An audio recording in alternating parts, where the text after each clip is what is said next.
बज़्म अहले सुहन पेरिस के ज़ेर एहतमाम कनाडा से आई हुई शायरा शमीला शाद के एजाज में एक शाम और मुशायरे का एहतमाम किया गया, जिसमें पेरिस के मुकामी शुअरा कम्युनिटी के लोग और सहाफ़ियों ने शिरकत की। प्रोग्राम का आगाज तिलावत कलाम पाक से किया गया, जिसके बाद मुशायरे का बाकायदा आगाज हुआ। प्रोग्राम की सदारत बज़्म अहले सुहन पेरिस के सरपरस्त आला शेख नेमतुल्लाह ने की। मेहमान खसूसी शमीला शाद, मेहमान एजाज पंजाबी अदबी संगत के बानी अजमत नसीब और बज़्म अहले सुखन के सदर आकिफ गनी थे। दीगर शुअरा में नबीला आरजू, मुमताज मलक, शाज मलक, आसिफ जवेद आसी, सरफराज बेग और सुखदेव सिंह शामिल थे। प्रोग्राम की नजामत के फराइज अयाज महमूद अयाज ने अदा किए। मुशायरे में शरीक हाजरीन ने शोरा को दिल खोल कर दाद दी और कहा कि इस तरह के प्रोग्राम दियार गैर में उर्दू अदब की तरवीज में अहम किरदार अदा करते हैं। रिपोर्ट अली इशफाक, जज्बा न्यूज, पेरिस।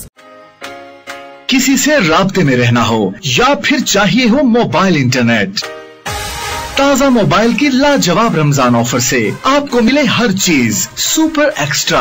6 यूरो के डाटा कार्ड पर हासिल करें 11 GB मोबाइल इंटरनेट। तमाम नेटवर्क्स के लिए 1000 कॉल मिनट्स और 3000 ताज़ा टू ताज़ा कॉल मिनट्स। ऑफर ऐसी जो और कहीं ना मिले। ताज़ा मोबाइल, नेटवर्क ऑफ लाइफ।